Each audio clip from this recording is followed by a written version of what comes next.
দুপৰীয়া ভাত খাব লৈছোঁ। এয়া পাভ মাছ, দালি, ইফালে হৈছে নাৰিকলৰ চাটনি আৰু ইফালে বিলাহী টেঙা, নেমু, ইফালে চজিনা আৰু ভাত। এয়া ভাতটো খাওঁ দেই। এতিয়া প্ৰথমতে এয়া নাৰিকলৰ চাটনিটো দি খাওঁ।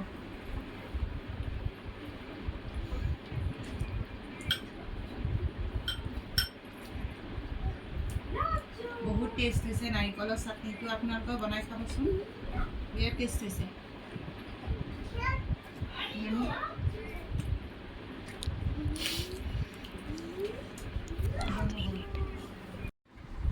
এয়া চজিনা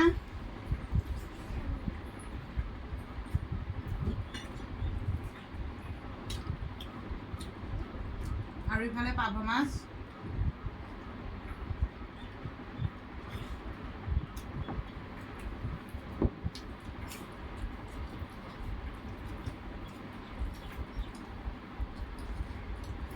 টেষ্ট হৈছে বহুত। আৰু আপোনালোকেও নাৰিকলৰ চাটনিটো বনাই খাব, বিৰাট টেষ্ট হৈছে। আজি এৰে ভাত খালোঁ আৰু।